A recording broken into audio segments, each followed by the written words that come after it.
Pemirsa, konstitusi memberi amanat bahwa kedaulatan berada di tangan rakyat. Namun bila pemilu 2024 mereduksi peran rakyat, akankah kedaulatan itu disunat?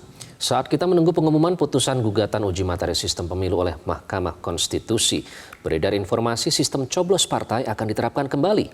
Akankah demokrasi mundur ke masa sebelum reformasi?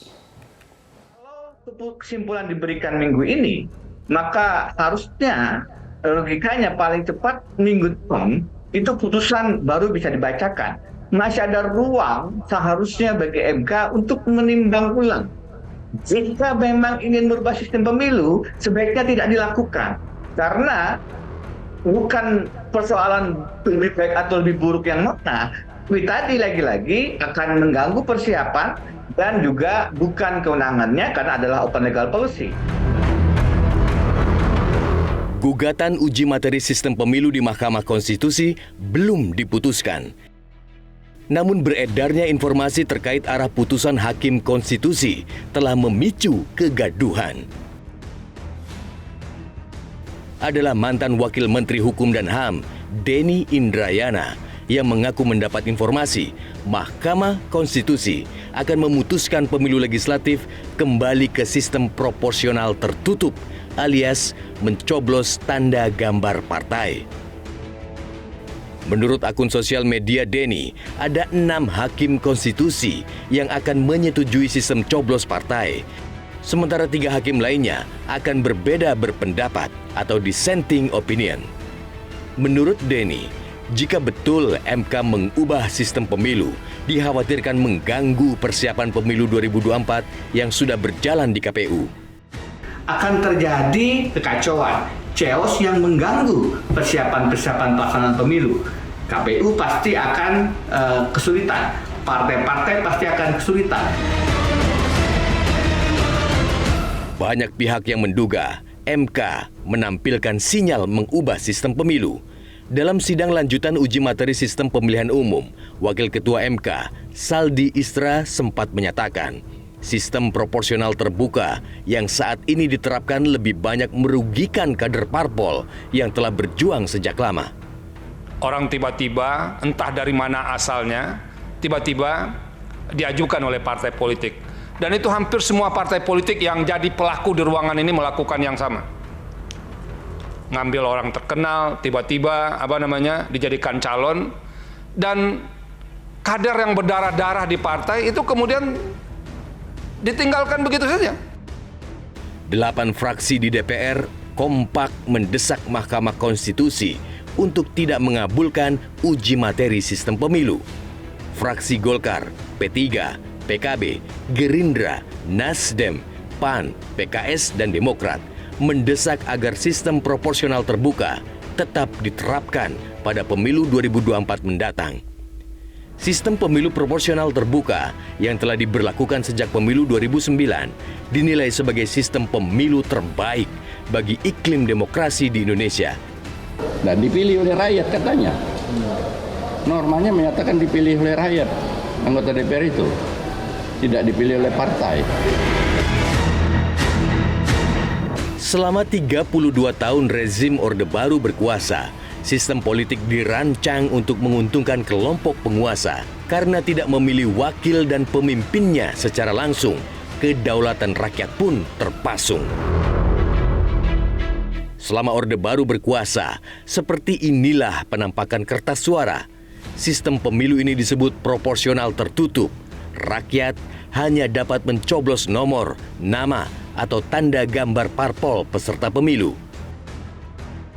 Sejak tahun 2004, sistem pemilu berubah 180 derajat. Dengan sistem proporsional terbuka, rakyat dapat memberikan suara langsung kepada caleg yang disuka. Sistem proporsional terbuka memberi kekuasaan lebih besar kepada rakyat. Dengan proporsional terbuka adalah rakyat yang menentukan caleg mana yang menjadi anggota DPR, bukan parpol. Persiapan partai untuk menghadapi pemilu dengan sistem proporsional terbuka akan berantakan ya, strategi dan segala macamnya akan mereka rekayasa ulang kembali, dan tentu ini bisa menimbulkan kekacauan secara kepartaian dan tentu juga akan membingungkan pemilih. Kita sudah terbiasa memilih kader partai, sekarang hanya akan coblos lambang partai seperti era Orde Baru. Ferry menilai upaya merubah sistem pemilu tidak lebih dari strategi politik untuk mempermudah kemenangan dengan mengorbankan kedaulatan rakyat. Upaya untuk mengubah ini sama sekali bukan soal kegentingan. Ini soal kepentingan politik agar kemenangan ke depan jauh lebih banyak, agar publik tidak bisa memilih kader yang mereka percaya sebagai wakil mereka di parlemen pusat atau daerah sekalipun. Jadi mereka seolah-olah sedang mencari cara untuk memudahkan kemenangan, menambah jumlah kemenangan tanpa memikirkan kepentingan publik, kepentingan partai yang lain. Padahal yang berdaulat itu kan publik yang berhak menentukan siapa yang duduk di parlemen, bukan ketua partai yang berdaulat. Analisa percakapan digital soal sistem pemilu menunjukkan mayoritas warganet mendukung sistem coblos caleg. Hampir separuh pendukung sistem proporsional terbuka menyatakan perubahan sistem menjadi proporsional tertutup akan menurunkan partisipasi demokrasi. Kita pakai proporsional tertutup, apa kira-kira alasan mereka datang ke TPS kalau mereka nggak begitu percaya pada partai politik gitu? Hampir sulit itu dibayangkan. Dan itu nanti keluarga si caleg-caleg itu aja gitu.